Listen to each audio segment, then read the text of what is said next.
Did your parents ever slut shame you? It started when I was 13 and wore a tank top to school. Dad spent the entire ride home lecturing me about modesty and respect, and how men couldn't control themselves around exposed bodies. It was weird because he'd never said anything like that to me before. The next day, he bought me a whole new wardrobe of long sleeves and pants. "This is how respectable girls dress," he said while throwing out all my summer clothes. Mom tried to argue, but he shut her down, saying he was protecting me from predators. The rules got stricter every few months. First, it was no shorts or skirts above the ankle. Then no form-fitting clothes even if they covered everything. He made me wear baggy sweaters in the middle of summer. Kids at school asked why I dressed like I was hiding my body, and I didn't know how to explain that my dad thought my figure was dangerous. "Your body causes tempting thoughts," he'd tell me. "It's your responsibility to prevent that." When I turned 14, he added new requirements. My hair had to be covered because it was too tempting. He bought me headscarves and made me wear them everywhere. "Hair is sexual," he explained like it was obvious. "Men shouldn't see it." Then came gloves because apparently my hands were provocative. Then thick socks because ankles were distracting. Layer by layer, I disappeared under fabric. And Dad had started going to those weekly men's meetings at that new community center downtown. He'd come back with pamphlets about female modesty and the dangers of exposed skin. "They're teaching me to be a better father," he'd tell Mom. Mom stopped arguing after he showed her statistics about assault rates that the group had given him. None of us knew the statistics were fake. By 15, I was wearing long dresses with long coats over them, plus headscarves and gloves. Full coverage. He started measuring my clothes with a ruler to ensure nothing was too tight. He'd inspect me before I left the house and send me back to change if he could see even the suggestion of my body's outline. "You're lucky I care enough to protect you," he'd say. Most fathers let their daughters run wild. One day he brought home a face covering. Not a medical mask, but a full veil that only showed my eyes. "The men at the center explained that faces cause the most temptation," he said. "Your features are too beautiful to be public." I refused to wear it. He grounded me for a month. Said I couldn't leave the house at all if I wouldn't cover my face. So I missed school while he attended more meetings and came back with stronger convictions. That's when I started investigating these meetings he was going to. I followed him one night and saw him enter this unmarked building downtown. Through the window, I could see dozens of men sitting in rows while someone gave a presentation. The projection screen showed diagrams of women's bodies with red zones marking areas that needed covering. The presenter was explaining how women's exposed skin literally poisoned men's minds. How civilization would collapse if women weren't properly contained. Dad was taking notes and nodding along. I researched the building's address and found out it was registered to something called the Brotherhood of Purity. Their website was password protected, but I found cached pages talking about returning to traditional values and protecting men from female corruption. They had chapters all over the country, specifically targeted fathers of teenage daughters. They were occult brainwashing men into controlling their daughters, and Dad had fallen for it. I tried showing Mom what I'd found, but she was too scared to confront him. "He's not the same person anymore," she whispered. "Those men have changed him." She admitted she'd been researching divorce lawyers but was terrified of what he might do. The Brotherhood had convinced him that mothers who didn't support modesty were unfit, and he'd already threatened to seek full custody if she interfered. When I was 16, Dad announced the new rule. I could no longer show my eyes. "They're windows to the soul," he said. "And your soul belongs to your future husband, not random men on the street." He'd brought home these mesh panels to go over my eyes so I could barely see out but no one could see in. I was going to be completely erased and turned into a walking piece of furniture. He'd gotten the idea from the Brotherhood's advanced teachings about ultimate female purity. I finally snapped and refused. I told him I knew about the Brotherhood. His face went cold. "They said you might resist," he said calmly. "They warned me about this." He pulled out his phone and started texting someone. Within an hour, 3 men from the Brotherhood showed up at our house. "Your daughter needs intervention," one of them said to my father. "We have a special program for resistant girls, a retreat where they learn proper submission." They were talking about taking me to some compound to brainwash me into accepting complete covering. Mom stands frozen by the couch while one of the Brotherhood men pulls out a folder and spreads photos across our coffee table. The pictures show a big building surrounded by tall fences and girls in full coverings walking in lines between structures. He taps the photos and explains how the retreat provides intensive education in proper female behavior and submission to male authority. I keep my phone in my jacket pocket with the voice recorder app running, making sure my hand stays relaxed so nobody notices. The second man adds that resistant girls usually spend 3 to 6 months at the facility, learning to accept their role, and some stay longer if they need extra guidance. Dad leans forward to look at the photos more closely and asks about the daily schedule. The third man describes wake-up calls at 5 in the morning, prayer sessions, modesty training, and lessons about female purity that last most of the day. Mom's face goes completely white, but she doesn't say anything. I watch the men's mouths move and force myself to breathe normally, while my phone captures every single word they're saying about the remote location in another state and how girls aren't allowed phone calls for the first month. Dad nods along like this all makes perfect sense and asks what paperwork he needs to complete. The first man says they'll bring consent forms tomorrow when they come to pick me up, and only one parent's signature is required by their program rules. I feel my stomach drop, but I keep my expression blank. The men stand up after about 20 minutes and shake Dad's hand, telling him he's making the right choice to protect his daughter's soul. They promise to arrive at 8 in the morning with transportation and the necessary documents. Dad walks them to the door, and I hear him thanking them for their guidance and support. Mom still hasn't moved from her spot near the couch. The front door closes, and Dad heads straight to his study without looking at either of us. I wait 30 seconds to make sure he's really gone before I move toward the kitchen where Mom has finally started walking. She grips the edge of the counter so hard her knuckles turn completely white, and her whole body is shaking. I get close to her and whisper that I recorded the entire conversation on my phone. Her head snaps up and she looks at me with this mix of total fear and desperate hope in her eyes.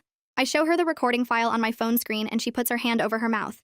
We both understand without saying it out loud that tomorrow morning is the absolute deadline. Mom glances toward Dad's study and mouths the words, "Your room," before walking away quickly. I go upstairs and close my bedroom door, then lie down on my bed fully dressed on top of the covers. I hide my phone under my pillowcase and stare at the ceiling. Around 9 o'clock, I hear Dad's footsteps in the hallway, and I close my eyes pretending to sleep. He walks past my door and I hear him go into his bedroom. An hour later, his footsteps come back and he walks slowly past my door again like he's checking on me. This happens every single hour through the night. Around midnight, I hear his voice through the wall talking on the phone, and I recognize Philip's name. Dad discusses logistics about tomorrow morning and mentions something about parental consent forms that don't require both signatures under certain circumstances. My heart starts pounding really hard, but I force myself to breathe slowly and quietly. I need to think and plan, but my mind keeps jumping to images of that fenced facility and girls walking in lines. I stay completely still under my covers and listen to Dad's footsteps patrol the hallway 2 more times before dawn starts showing through my window. At 6 in the morning, I hear a soft tap on my door and Mom's voice saying she's checking if I'm awake for school. Dad's in the bathroom, so she opens my door a crack and mouths the words, "I'll drive you," without making any sound. She slips her hand through the gap and passes me an old phone I've never seen before. I grab it and she closes the door quickly. I turn on the old phone and see it's already set up with a number. I open my regular phone and text the recording file to the new phone's number as a backup copy. Then I delete the file from my regular phone completely, in case Dad checks it later. Both of us are moving in total silence and buying whatever time we can. I get dressed and pack my school bag, then wait in my room until I hear Mom's voice downstairs saying something about breakfast. I come down and Dad is already at the kitchen table drinking coffee. He looks at me and says he wants to drive me to the school himself this morning so we can talk about tomorrow's opportunity. Mom jumps in immediately with a lie about needing to stop at the pharmacy on the way to pick up a prescription. Dad looks annoyed but agrees and tells her to come straight home after she drops me off. I can see him standing at the living room window watching as we get in Mom's car and pull away from the house. Mom's hands are shaking so bad on the steering wheel that the car drifts a little before she corrects it. I tell her to drop me at the side entrance near the counseling offices instead of the main front doors. She looks confused, so I explain I need to turn in a paper early to a teacher. She nods and drives around to the side of the school building. The moment her car turns the corner and disappears, I run through the side doors and head straight down the hallway toward the counseling office section. I'm praying that Talia Roberts is already here this early. I turn the corner and see light coming from under her office door. I knock and hear her voice say, "Come in." Talia takes one look at my face and immediately closes her office door behind me. I pull out Mom's old phone and play her the recording of the Brotherhood men, describing the retreat program and the timeline and the consent forms. Her expression changes from normal concern to serious alarm while she listens. She asks me directly if I'm safe going home today, and I tell her no, that they're planning to pick me up tomorrow morning at 8. She grabs her phone off her desk and starts making a call. Within 20 minutes, I'm sitting in a conference room with Talia and her supervisor, a woman with gray hair who introduces herself, but I'm too scared to remember her name. They listen to the full recording twice while I explain the whole timeline starting from when I was 13 and wore a tank top to the school. I tell them about the Brotherhood meetings Dad attends and how the rules got worse every few months, and the other girls at the school who came forward with similar stories. They ask specific questions about whether Dad has ever hit me, and I say no, but tell them about the month-long grounding when I refused the face veil. I describe the ruler measurements and the confiscated clothes and how Dad inspects me before I leave the house. Talia's supervisor asks detailed questions about the other girls, and I give her their names. Talia explains that she's legally required to report this to Child Protective Services, because the retreat threat means Dad is planning to isolate me from the school and potentially subject me to psychological abuse. Her supervisor is already on the phone with someone while Talia helps me write down everything I can remember with specific dates and details about each restriction Dad added. I feel totally exposed sitting there telling strangers about my life, but I also feel relieved that adults are finally listening and taking it seriously. My phone buzzes in my pocket, but I ignore it. About an hour after we started, Talia's desk phone rings and she answers it, then hands it to me saying it's a CPS caseworker named Jamal Perez, who needs to speak with me directly. I take the phone and hear a calm male voice asking me specific questions about the retreat timeline and whether my father has physically prevented me from leaving the house before. I tell him about the grounding and how Dad wouldn't let me go to the school for a whole month. Jamal asks if I feel safe going home today, and I say no without hesitating. Jamal's voice comes through the phone calm and steady, telling me he's opening an emergency investigation right now and he'll try to get to the school today to meet with me in person. He says in the meantime I need to stay at the school and not leave with anyone except my mother or someone from CPS, and he gives me his direct cell number to call if anything happens. Talia leans closer and adds that the school has a safety protocol for students in danger, where they can keep me here past normal dismissal time if needed. And I feel this huge weight lift off my chest knowing I won't be forced into a car with those Brotherhood men.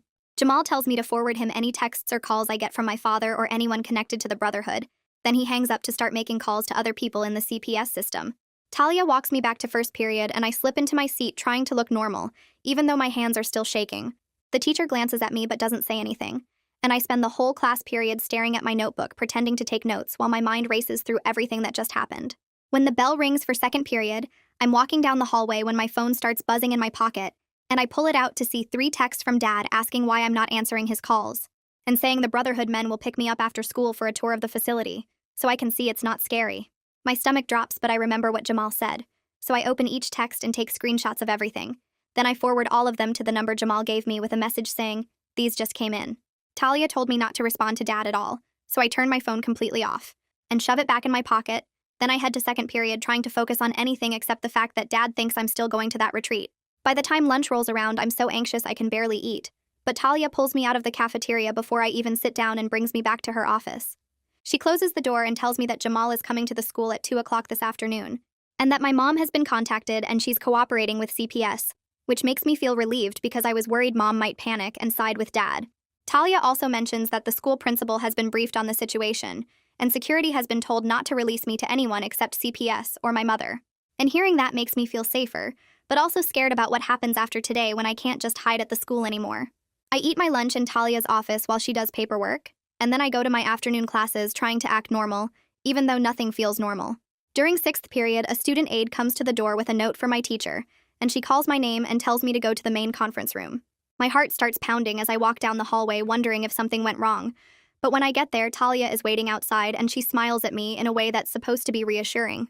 Inside the conference room, there's a man sitting at the table who stands up when I come in, and he's younger than I expected, maybe 30, with dark hair and a calm way of moving that makes me feel a little less nervous. He introduces himself as Jamal Perez and shakes my hand. Then he asks if it's okay if he records our conversation, and I say yes.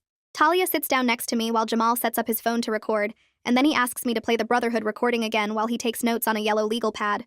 I pull out Mom's old phone and play the whole thing, watching his face stay neutral and professional even when the men on the recording talk about the retreat being months long and teaching proper submission.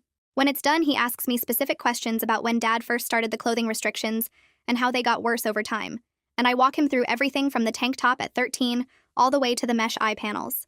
Jamal writes everything down in neat handwriting, and then he looks up at me and asks detailed questions about my mother's level of involvement and whether she participated in enforcing the restrictions or tried to protect me. I explain that Mom has been really scared of losing custody because Dad threatened that the Brotherhood would help him prove she's unfit, but she's been researching divorce lawyers quietly, and recently she started taking photos of things as documentation. Jamal nods and writes more notes. Then he says that matters a lot for his assessment because it shows Mom is trying to protect me even though she's afraid. He asks if Mom has ever hit me or restricted food or locked me in my room, and I say no. She's never done anything like that. It's all been Dad and the Brotherhood's influence on him. Jamal closes his notebook and tells me he's going to recommend emergency protective measures and that he needs to speak with my mother today to create a safety plan.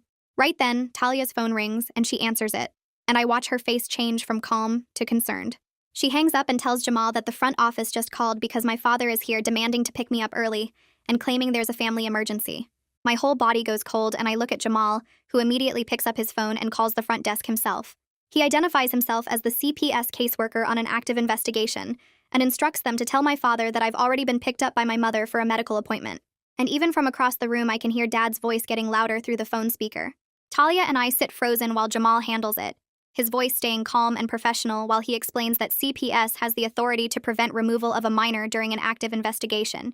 He hangs up and tells the front desk to call him immediately if my father doesn't leave, and then we wait in tense silence for about 5 minutes before Talia's phone rings again. Security reports that Dad is refusing to leave the building and demanding to see me, saying I'm his daughter, and no one can keep him from me. So Jamal calls the police non-emergency line and explains there's a custody dispute in progress with CPS involvement and a parent who won't leave school property. I sit there feeling like I might throw up while we wait for the police to arrive, and Talia moves her chair closer to mine like she's trying to shield me from something. About 15 minutes later, Talia gets another call saying 2 officers have arrived, and they're talking to Dad in the front office, and Jamal suggests we move to Talia's office, which has a window overlooking the parking lot so we can see when he leaves. We walk down the hallway quickly and quietly, and from Talia's window I watch Dad finally come out of the building with the 2 police officers walking behind him.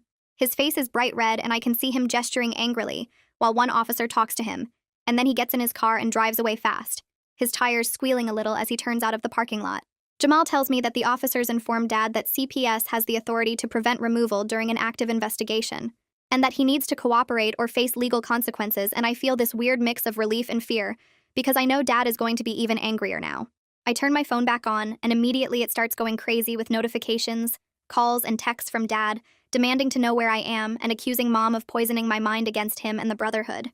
The texts get more and more frantic, saying I'm in danger from secular influences, and Mom is destroying our family, and he's going to file for full custody to save me. Jamal takes my phone and photographs each message carefully. Then he tells me to keep my phone off until we have a safety plan in place because Dad, knowing I'm reading his messages, might make him escalate further.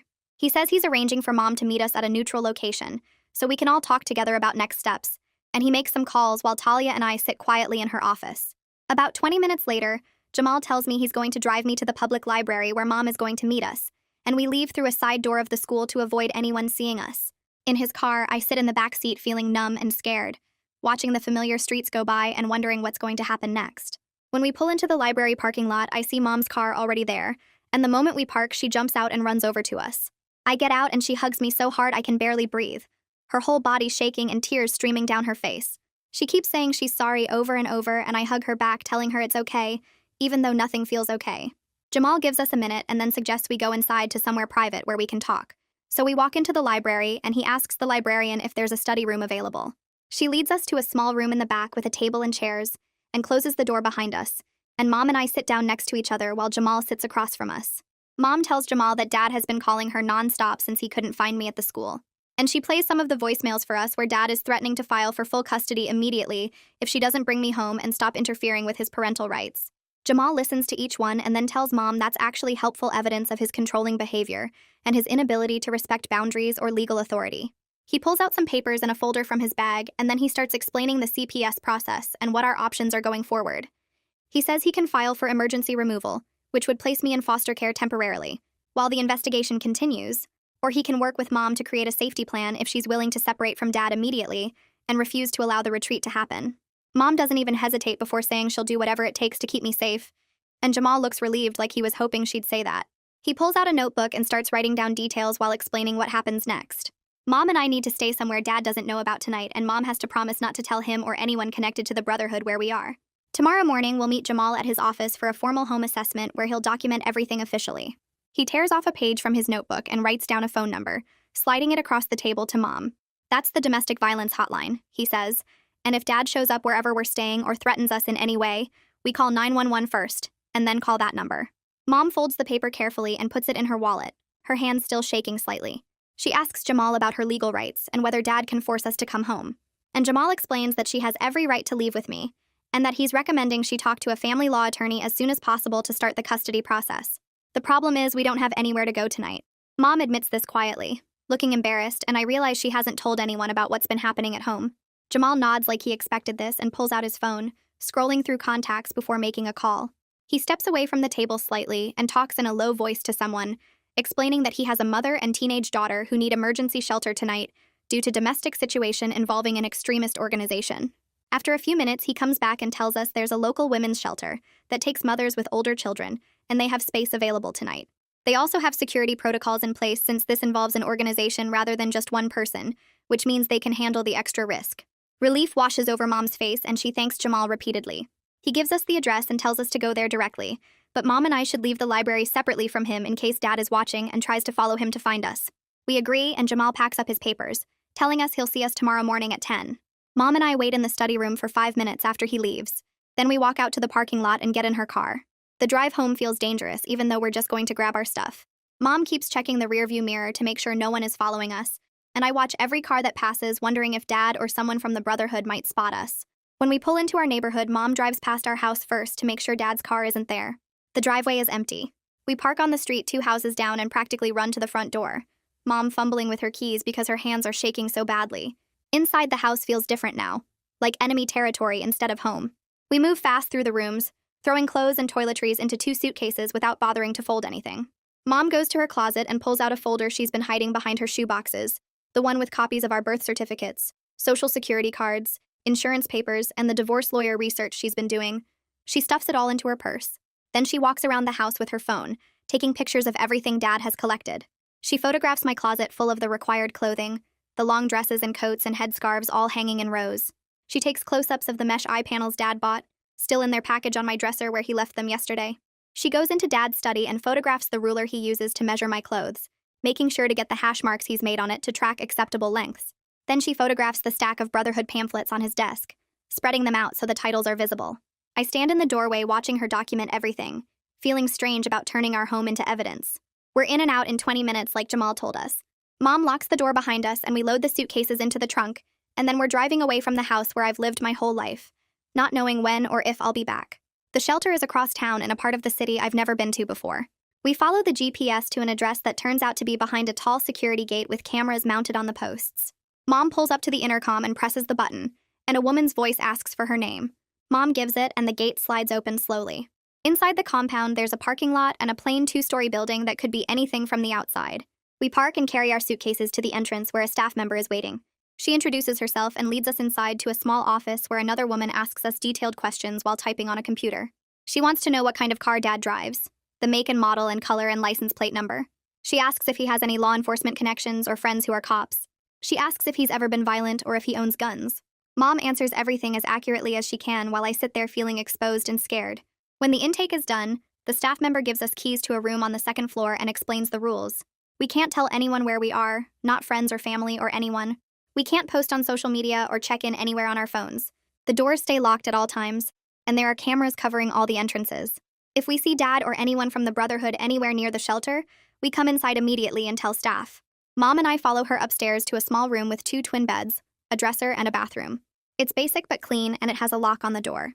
The staff member leaves us alone, and Mom sits down on one of the beds and just breaks. She cries so hard her whole body shakes, all the fear and stress of the past few years finally coming out. I sit next to her and put my arm around her shoulders, and we stay like that for a long time. That night, Mom's phone starts ringing and doesn't stop. She's turned off the sound, but we can see the screen lighting up over and over with Dad's name. The calls keep coming, one after another, and when Mom checks after the first hour, there are already 23 missed calls. Then the voicemails start. Mom puts the phone on speaker and plays the first one. Dad's voice fills the room, begging Mom to bring me home and promising everything will be okay if we just come back tonight. The second voicemail is angrier, accusing Mom of poisoning my mind and destroying our family. The third one threatens to file for full custody and prove Mom is an unfit mother who's putting me in danger by rejecting God's plan. They go on like this, swinging between desperate pleading and cold threats. And by the time we stop listening, there are voicemails from Philip too, talking about how we're being corrupted by secular influences and need spiritual intervention. Mom saves every single message as evidence, her face getting harder and more determined with each one. She counts the missed calls when they finally stop around midnight. 63 calls in 5 hours. I try to sleep, but every sound in the hallway makes me jump, my body tense and ready to run. I keep thinking Dad somehow found us and is coming through the door. Mom can't sleep either. I can hear her breathing in the dark, awake and alert. Morning finally comes and we're still safe. At 8 o'clock, Jamal calls Mom's phone to confirm our appointment at the CPS office at 10. Mom spends the next hour getting ready and practicing what she's going to say to him. She's terrified they'll judge her for not leaving Dad sooner, for letting things get this bad before taking action. I tell her that Jamal already knows the situation and he's on our side, but she's still nervous. We arrive at the CPS office at 9:45 and check in at the front desk. Jamal comes out to meet us and takes us back to a conference room. He explains that he needs to interview us separately, so we each feel comfortable speaking freely. He takes Mom first while I wait in a different room, and 45 minutes later they come back and it's my turn. Jamal sits across from me with a notepad and asks me to tell him everything from the very beginning. I start with the tank top incident when I was 13, Dad's lecture in the car about modesty and men not being able to control themselves. Then I walk him through every stage of the restrictions, how they got stricter every few months, the elimination of shorts and tank tops, then the requirement for long sleeves and pants even in summer, the headscarves at 14 because hair was sexual, the gloves and thick socks because hands and ankles were tempting, the measurements with a ruler to make sure nothing was too tight. I tell him about Dad's weekly meetings at the Brotherhood and how he'd come home with pamphlets about female purity. I describe following Dad one night and seeing the presentation with the diagrams of women's bodies marked with red zones that needed covering. I explain how I researched the Brotherhood online and found out they were specifically targeting fathers of teenage daughters. Then I tell him about the face veil Dad brought home and how I refused to wear it, which led to being grounded for a month and missing school. Requested Reds is on Spotify now. Check out link in the description or comments. I describe my investigation into the Brotherhood and trying to show Mom what I found, but her being too scared to confront Dad because he'd threatened to seek full custody. Finally, I tell him about the mesh eye panels and my refusal, and the 3 Brotherhood men showing up at our house to talk about the retreat for resistant girls. Jamal asks if Dad has ever hit me, and I say no. He's never been physically violent. But the control has been constant and suffocating. The feeling of disappearing under all those layers of fabric and rules. Jamal writes everything down and then looks up at me and says he believes me. Those 2 words make me want to cry with relief. He takes me back to the conference room where Mom is waiting, and then he sits down with both of us together. He's made his assessment based on our interviews and the evidence Mom collected. He's classifying what Dad has done as psychological abuse and risk of educational neglect because of the retreat plan to remove me from the school. He's recommending that Mom maintain physical custody of me, while Dad only gets supervised visitation until he completes a psychological evaluation.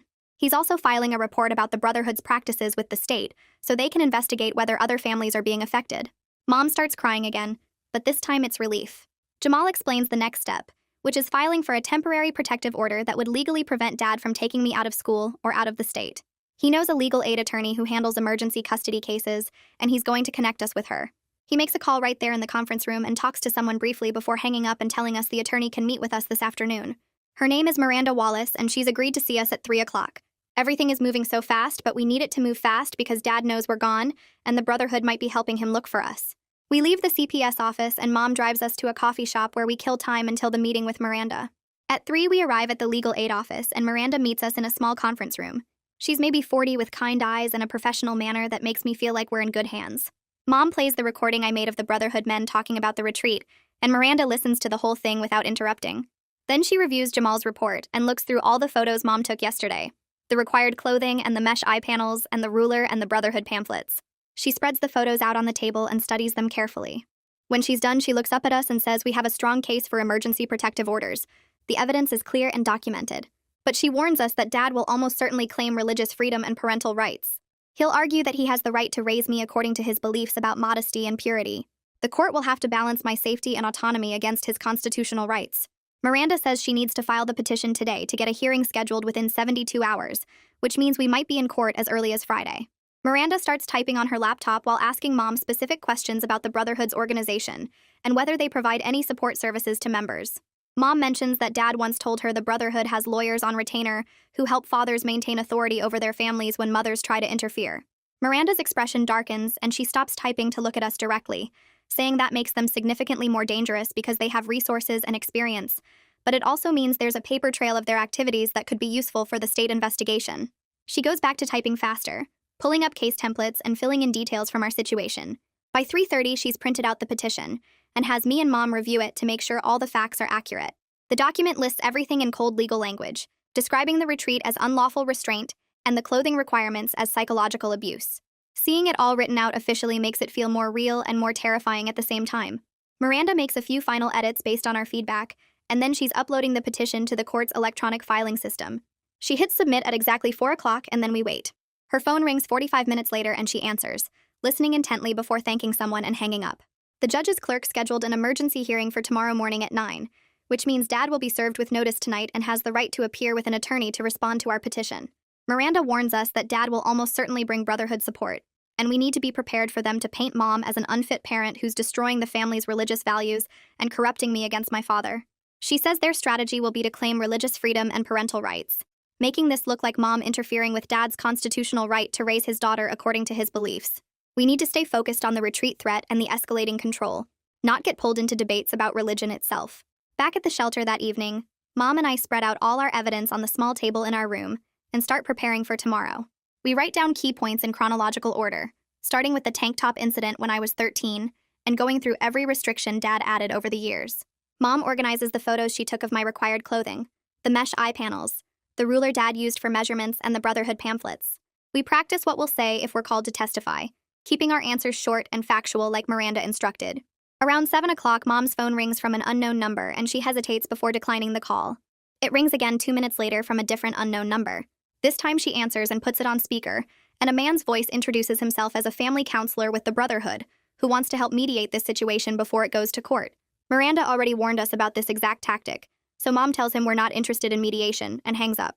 He calls back immediately, but she blocks the number. Her hands are shaking, and I can see she's scared they're already mobilizing against us. At 8 o'clock, Mom gets a text from the process server confirming that Dad was served with the protective order petition at the house. We both stare at her phone, knowing Dad now knows we're taking legal action, and that the hearing is tomorrow morning. Less than 5 minutes later, her phone rings again, and this time the caller ID shows a name, Philip Redmond. Mom's face goes pale, but she answers and immediately puts it on speaker while opening her voice recorder app. Philip's voice comes through smooth and practiced, the kind of voice that's used to convincing people of things. He tells Mom she's making a terrible mistake that will destroy her daughter's soul and tear apart her family. He says that God has a plan for female purity, and that by rejecting the Brotherhood's teachings, Mom is condemning me to a life of corruption and sin. He talks about how the retreat is a beautiful opportunity for spiritual growth, and that resistance is just evidence of how much I need the program.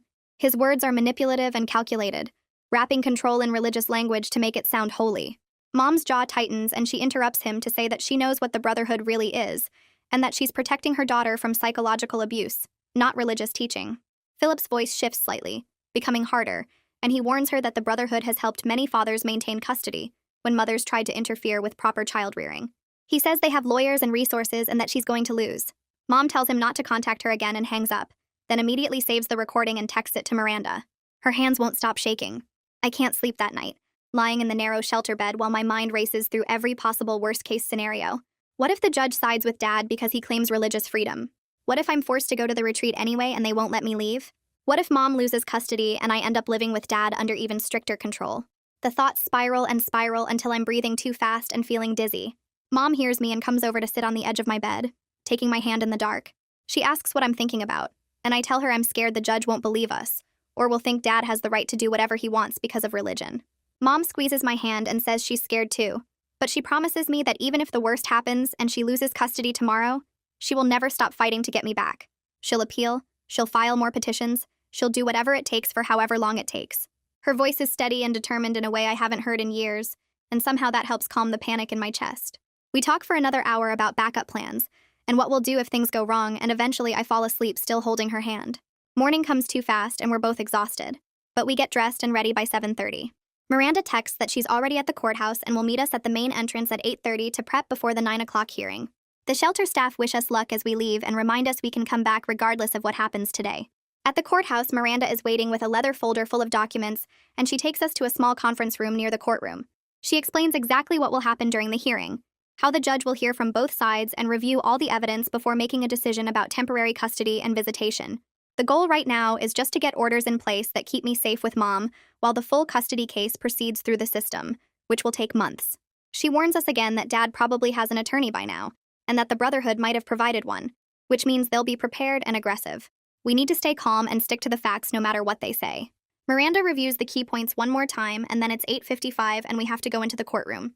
The courtroom is smaller than I expected, with wooden benches and a raised platform where the judge will sit. Dad is already there on the opposite side with a man in an expensive suit who must be his lawyer, and Philip sits in the gallery right behind them. Dad won't look at me or Mom, his jaw tight and his hands clenched on the table in front of him. Philip stares at us with an expression that's supposed to look concerned but just seems cold. Other people file in, a court reporter and the judge's clerk, and then everyone stands as the judge enters. She's a woman maybe in her 50s with gray hair and a no-nonsense expression. My heart hammers against my ribs so hard I think everyone can hear it. The judge sits and tells everyone else to sit.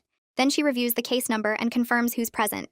Miranda stands and introduces herself as our attorney, and the man in the expensive suit introduces himself as representing Dad. The judge asks if both sides are ready to proceed, and they both say yes. Miranda presents our case first, starting with a brief statement about the escalating control and the immediate threat of the retreat. Then she plays the recording I made of the Brotherhood men describing the retreat program, and the courtroom is completely silent while their voices talk about resistant girls and submission training. When it's done, Miranda enters the recording into evidence along with printed transcripts. Next, she shows the photos Mom took, passing them to the judge one by one. The required clothing with all the layers, the mesh eye panels that would have covered my eyes, the ruler Dad used to measure my clothes, the Brotherhood pamphlets about female purity. The judge studies each photo carefully without any expression. Miranda then enters Jamal's CPS report, and summarizes his findings about psychological abuse and risk of educational neglect. Finally, she calls Mom to testify, and Mom walks to the witness stand looking terrified but determined. Miranda asks her simple questions about when the restrictions started, how they escalated over time, and what Dad said about the retreat. Mom's voice shakes, but she gets through it, describing how Dad threatened to seek full custody if she interfered, and how the Brotherhood convinced him that mothers who don't support total modesty are unfit parents. When Miranda is done, Dad's attorney declines to cross-examine Mom, and she returns to sit next to me. Dad's attorney stands and immediately goes on the offensive, arguing that this is fundamentally a religious freedom issue, and that Dad has the constitutional right to raise his daughter according to his sincerely held beliefs about modesty and purity. He claims the retreat is a voluntary educational program focused on religious instruction, not a prison or brainwashing facility, and that Mom is alienating me from my father by making false allegations of abuse when no physical harm has occurred. He argues that modest dress requirements are common in many religious traditions, and that Dad shouldn't be punished for following his faith. He suggests that Mom is the one causing harm by undermining Dad's parental authority and exposing me to secular influences that contradict our family's values. The judge listens to all of this without any expression, occasionally making notes but not interrupting. When Dad's attorney finishes, the judge looks at the evidence in front of her for a long moment. Then the judge speaks directly to Dad, asking him to stand and answer some questions under oath.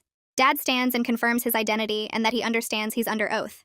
The judge asks him directly whether he intended to send me to the retreat against my will, and Dad hesitates for several seconds before answering that he believed it was necessary for my spiritual development and protection from worldly corruption. The judge follows up by asking if he would have accepted my refusal to go to the retreat, and Dad says that children don't always know what's best for them, and that parents have to make difficult decisions for their children's own good.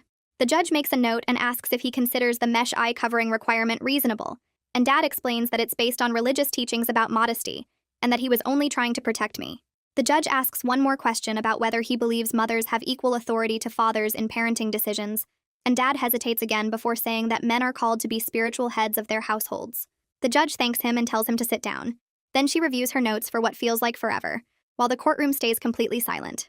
Miranda stands and calls my name, asking me to take the witness stand. I walk forward on shaky legs and sit in the chair next to the judge's bench, while the court officer asks me to state my name for the record. Miranda approaches, and her voice is calm when she asks if I want to go to the retreat my father mentioned. I say no. She asks if I feel safe with my father, and I say no again. She asks if I've been allowed to refuse the clothing restrictions he's imposed, and I say no a third time, my voice steadier than I expected it to be. Dad's attorney stands up quickly and objects, claiming Miranda is leading the witness, but the judge tells him to sit down and allows the testimony to continue. Miranda asks me to explain in my own words what I want, and I take a breath before saying that I'm not against modesty if someone chooses it for themselves, but I want the choice to be mine instead of forced on me through threats and punishments. The judge writes something down and nods at Miranda, who thanks me and returns to her seat. The judge looks at me directly and asks if my father has ever physically harmed me. I say no. He hasn't hit me or hurt me that way. She asks me to describe what happened when I refused to wear the face veil, and I explain the month-long grounding where I couldn't leave the house or go to the school, and how he checks my clothes with a ruler every morning to make sure nothing is too tight, and how he watches me constantly to make sure I'm following all his rules.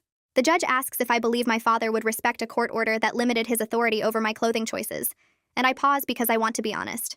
I tell her I don't know because the Brotherhood keeps telling him that he's right, and that mothers and daughters who resist are corrupted, so I'm not sure if a court order would matter more to him than what they say. That answer seems to land with the judge because she writes several lines in her notes and her expression gets more serious. She thanks me and tells me I can return to my seat, and I walk back to sit next to Mom, my hands shaking now that it's over.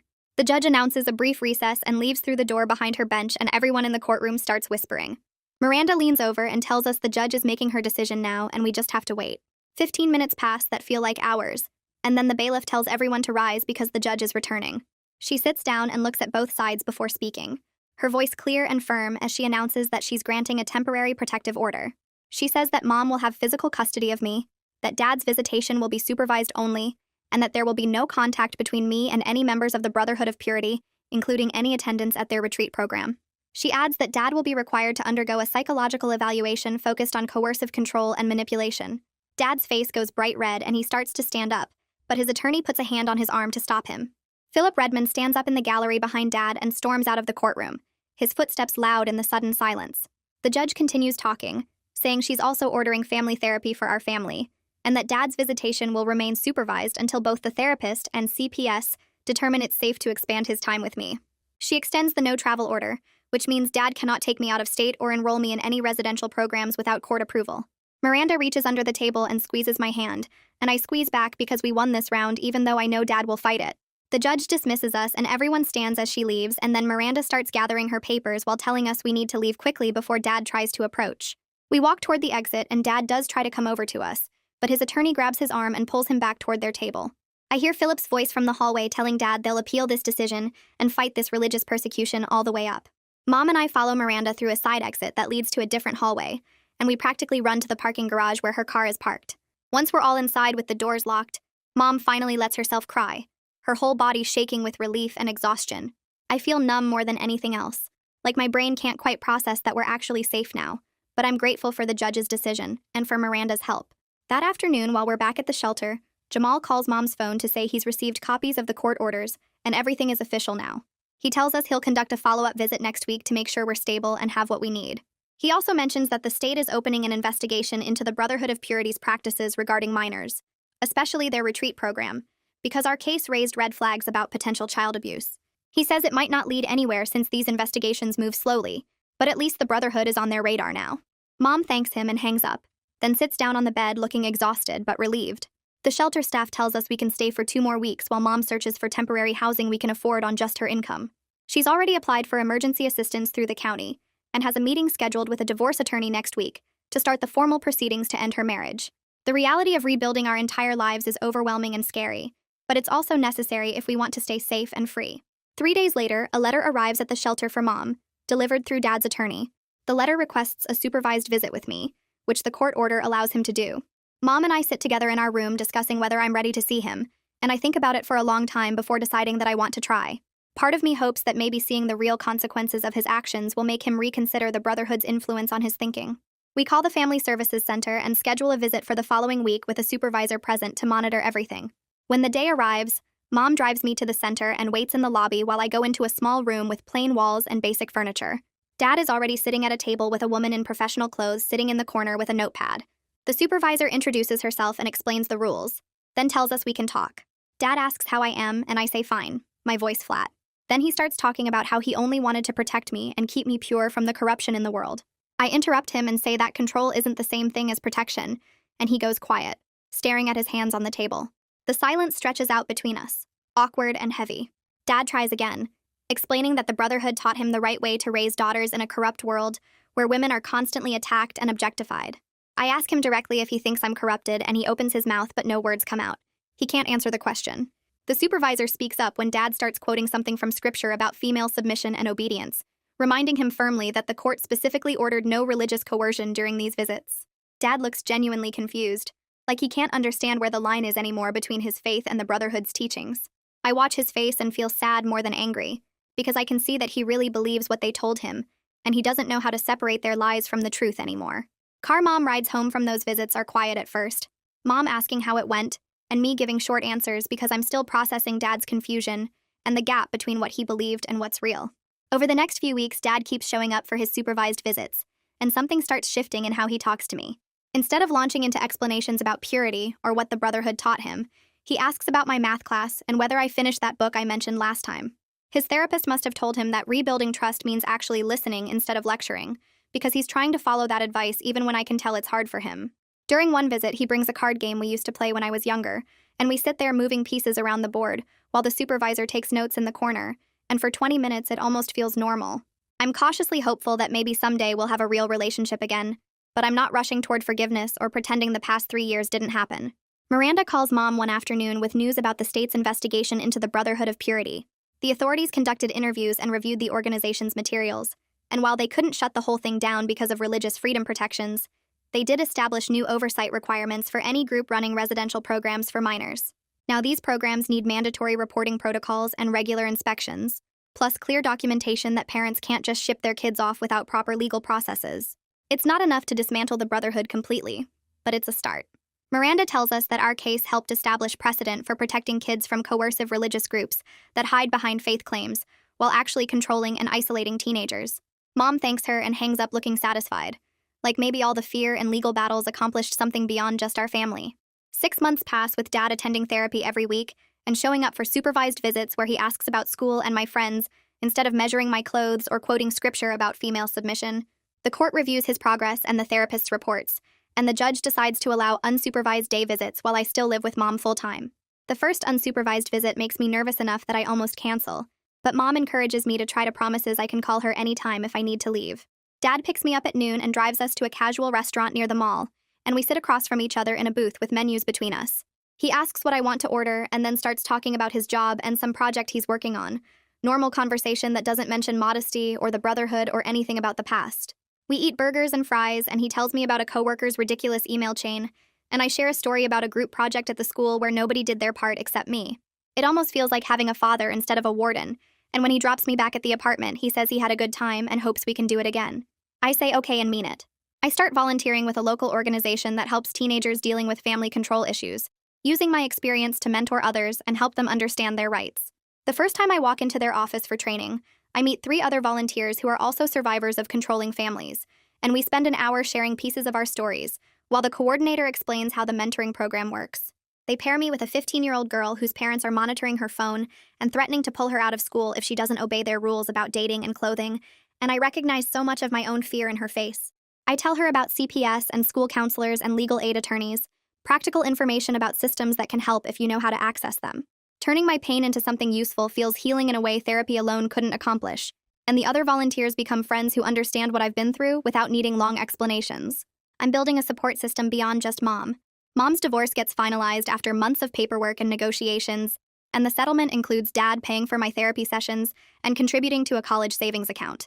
She comes home from the final court date looking exhausted but relieved, and that weekend she tells me she's been seeing someone new.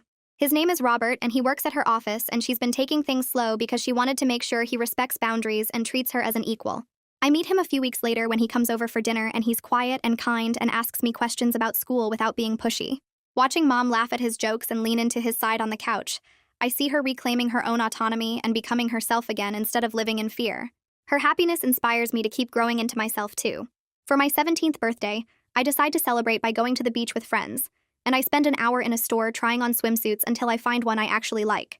Mom drives me and 3 friends to the coast on a sunny Saturday, and we spread towels on the sand and run into the waves. My hair blows loose around my shoulders in the wind, and the sun warms my uncovered arms and legs, and I feel present in my body in a way I haven't since I was 13. Mom takes photos of me smiling with my friends, the ocean behind us and my hair wild and free.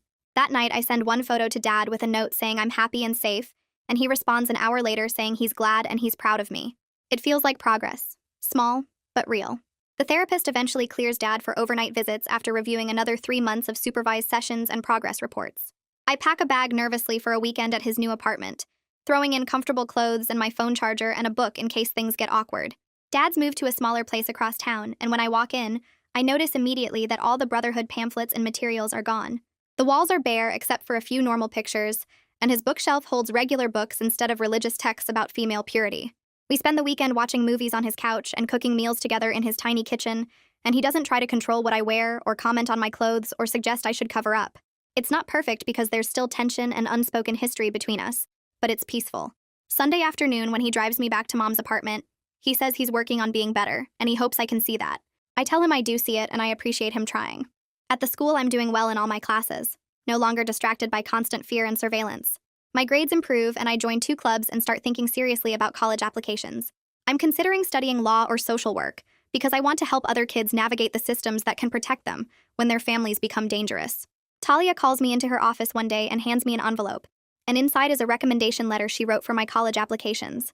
I read it standing there in her office and start crying because she describes my courage and resilience and ability to advocate for myself, and seeing my experience reflected back as strength instead of damage makes something shift inside me. She hugs me and says she's proud of how far I've come. 1 year after the emergency hearing that changed everything, Jamal schedules a final visit to close our CPS case. He sits with Mom and me at our kitchen table and reviews his report, noting that I'm safe and stable and doing well in the school, and that Dad has successfully completed all his therapy requirements and demonstrated appropriate parenting during visits. Jamal tells me I should be proud of myself for speaking up when it mattered most, for trusting the adults who could help and being brave enough to ask for protection. I am proud, and I also feel grateful that the systems actually worked when so many people say they don't. Jamal closes the file and shakes both our hands before leaving, and Mom and I sit there in the quiet apartment feeling like we've finally reached solid ground. I log into the forum where I first posted about my situation a year ago, and write a follow-up describing how things turned out. I explain the legal protections that worked, the therapy that helped both me and Dad, and the slow rebuilding of family relationships on healthier terms, where I have autonomy and choices. I emphasize that escape was possible, and that institutions like CPS and family court and legal aid can help if you know how to access them, and you're willing to push through the fear of reporting.